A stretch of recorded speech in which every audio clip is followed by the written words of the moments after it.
Halo teman-teman, jumpa lagi bersama kami di saluran OPS Desa. Dan di video kali ini saya akan memberikan informasi terkait dengan kode kelulusan ya. Karena banyak sekali yang bertanya baik itu di TikTok maupun di Facebook, dan juga ada beberapa teman juga yang WA. Maka di kesempatan kali ini saya akan memberikan dan juga menjelaskan terkait dengan kode-kode kelulusan P3K tahun 2024 atau tahap 1. Nah, sebelumnya Bapak Ibu, kami juga sudah memberikan beberapa video terkait dengan pengumuman kelulusan, sudah dimulai kemarin ya. Saya sudah memberikan infonya pada teman-teman, silahkan teman-teman cek. Kemudian cara untuk mengetahui atau mengecek kelulusan P3K tahap 1 tahun 2024. Nah, kita lanjut ke video yang akan kita bahas ini. Namun sebelum dilanjut, alangkah baiknya bagi Bapak Ibu yang belum subscribe saluran OPS Desa untuk subscribe saluran OPS Desa untuk mendapatkan info-info seputar dunia pendidikan. Nah, hari ini itu juga kembali ya, ada beberapa instansi yang sudah melakukan pengumuman. Salah satunya di sini adalah untuk teknis lagi. Kalau guru dan juga nakes itu belum. Nah, salah satu untuk teknis itu pengumuman adalah di salah satu kabupaten Banjarnegara. Itu sudah melakukan pengumuman hari ini. Dan selamat untuk teman-teman di daerah Banjarnegara yang lulus P3K teknis tahun 2024. Nah, untuk mengetahui kode-kode yang sudah saya jelaskan sebenarnya kemarin saat kami melakukan live di TikTok, namun mungkin ada beberapa teman yang tidak mengikuti lewat TikTok kami, jadi saya akan jelaskan di video atau di channel YouTube ini. Nah, di sini itu ada sebelumnya kita ke sini dulu. Kita ke kategorinya ya, kode kelulusan untuk beberapa kategori untuk teman-teman, baik itu untuk seleksi P3K teknis, kemudian guru sama kesehatan.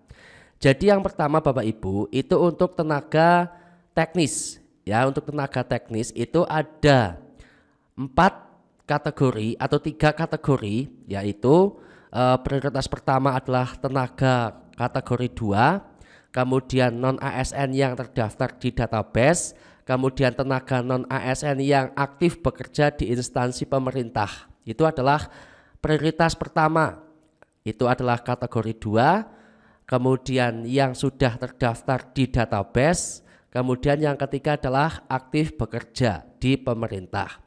Itu untuk teknis. Sedangkan untuk jabatan fungsional guru itu yang pertama itu adalah pelamar prioritas. Ini untuk PPG dan sebagainya. Ya, namun kayaknya untuk PPG tahun ini enggak. Jadi langsung ke ini yang kategori 2. Itu yang pertama. Kemudian sama ya untuk non ASN yang terdaftar di database.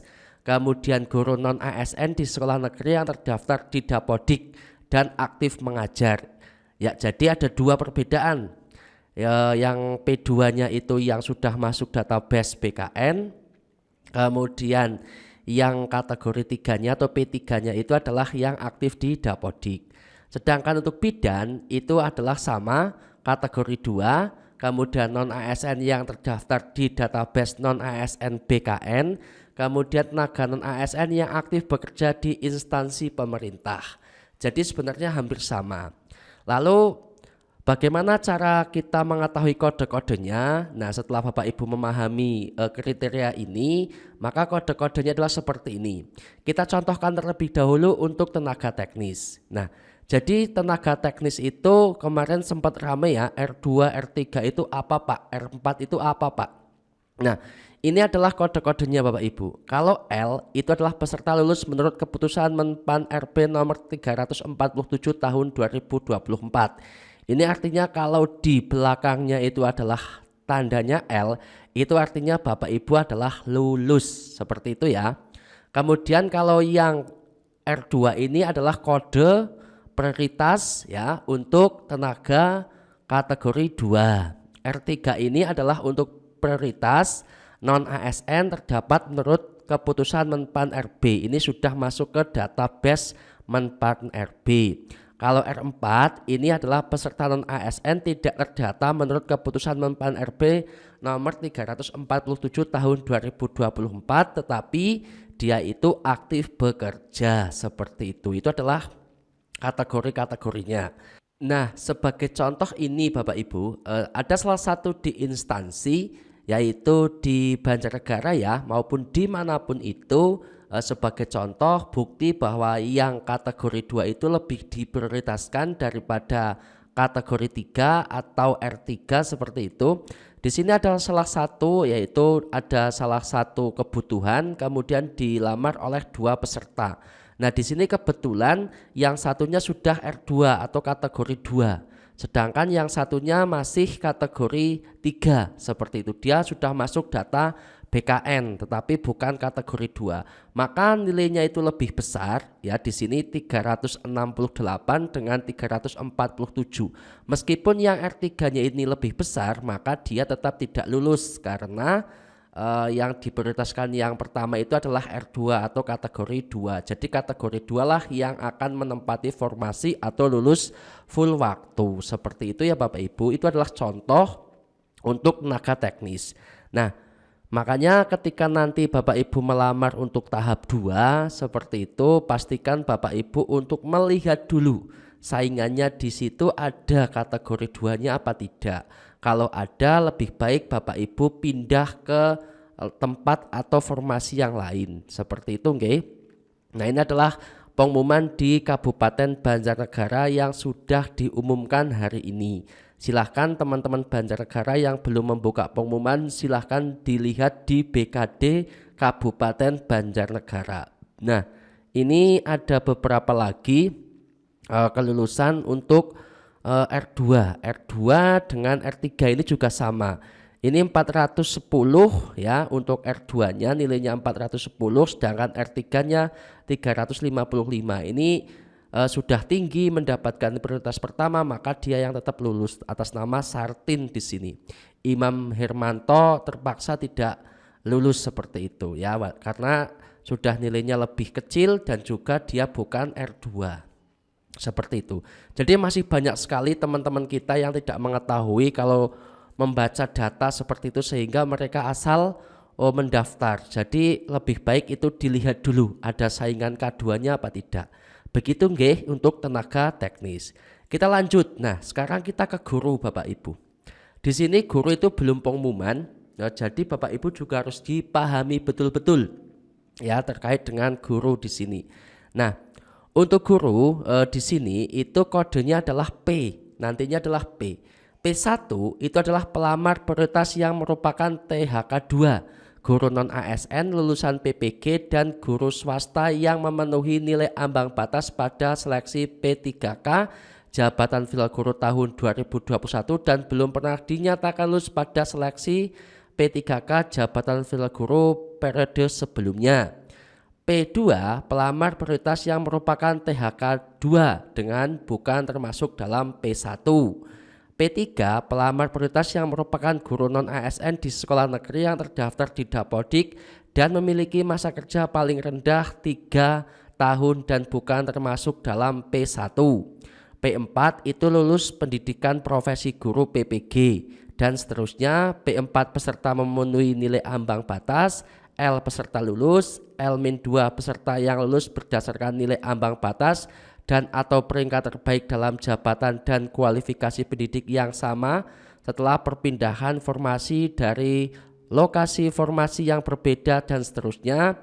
TL peserta tidak lolos, TH peserta tidak hadir, APS dan sebagainya. Ini adalah kode-kode untuk guru nantinya. Nah, di sini Bapak Ibu, P1 itu menjadi prioritas pertama ya.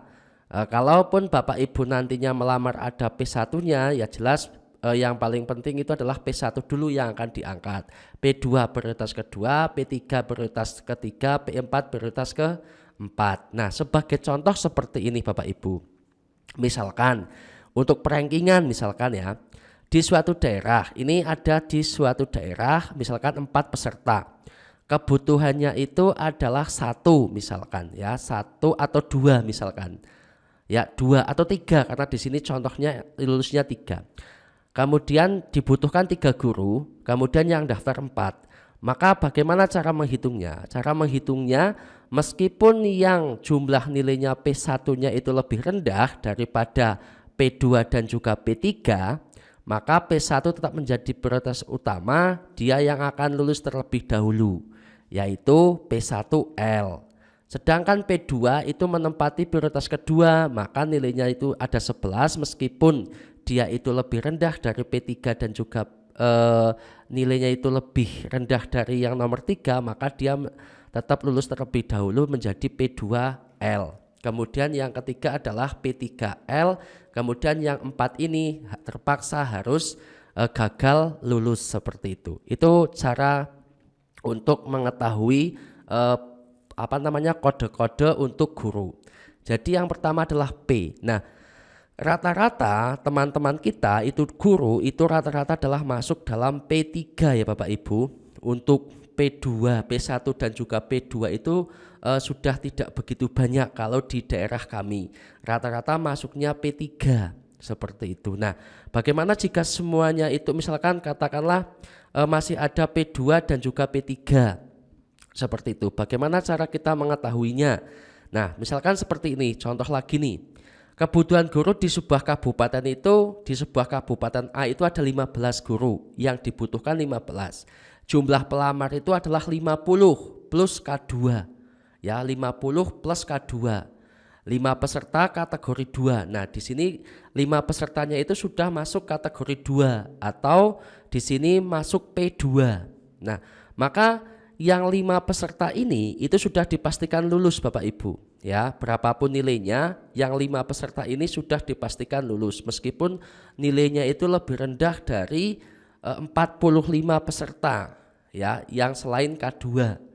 Maka 5 peserta K2 ini dipastikan lulus. Kemudian berarti kan masih ada sisa karena tadinya 15, berarti masih ada sisa 10 formasi yang akan diperebutkan oleh 45 peserta P3. Maka nantinya akan di ranking. Yang ranking 1 ya, ranking 6 sampai dengan ranking 16 itulah yang akan lulus, yaitu nanti mendapatkan kode P3L. Sementara yang ranking 16 ke bawah itu terpaksa harus gagal menjadi P3K full waktu. Seperti itu ya Bapak Ibu, itu adalah cara kita membaca kode-kode untuk kelulusan. Jadi nantinya Bapak Ibu nggak bingung lagi. Nah, selanjutnya bagaimana untuk tenaga kesehatan? Kalau tenaga kesehatan itu sama dengan guru ya. Semuanya itu sama lah, intinya di sini hanya beda dengan kodenya P, PR1, PR2, LL-2, L-3, TL, TL-1, TMS, TH dan sebagainya. Itu kode-kodenya hanya kode-kodenya saja yang berbeda. Kalau tadi P, kalau ini PR seperti itu. Nah, di sini misalkan sebagai contoh ada nilai murninya itu 145 ya. Kemudian setelah ditotal nilainya menjadi 325. Karena dia PR1 itu adalah peserta XTHK 2 atau tenaga kategori 2, maka dia akan menjadi prioritas pertama. Ya, meskipun peserta lainnya itu nilainya lebih tinggi 386, tetapi karena dia itu PR2, peserta non ASN pada jenis kebutuhan khusus atau prioritas yang kedua, maka dia tetap gagal menempati formasi tersebut. Jadi seperti itu, hampir sama dengan guru. Jadi begitu Bapak Ibu untuk penjelasan kode-kode kelulusan untuk tes P3K tahap 1 tahun 2024. Semoga video ini dapat membantu teman-teman untuk memahami kode-kode yang Bapak Ibu masih kebingungan. Dan untuk teman-teman guru dan juga nakes, insya Allah besok akan ada pengumuman. Sekarang masih menyelesaikan untuk tenaga teknis. Demikian untuk video kali ini, semoga bermanfaat dan jangan lupa like, comment, share, dan subscribe saluran OPS Desa untuk mendapatkan info-info seputar dunia pendidikan. Terima kasih dan sampai jumpa lagi. Oh ya teman-teman, jangan lupa untuk mengikuti akun TikTok kami dengan nama Zaki Uye akun YouTube OPS Desa dan juga Facebook Eka Puji Astuti. Demikian, sampai jumpa lagi. Assalamualaikum warahmatullahi wabarakatuh.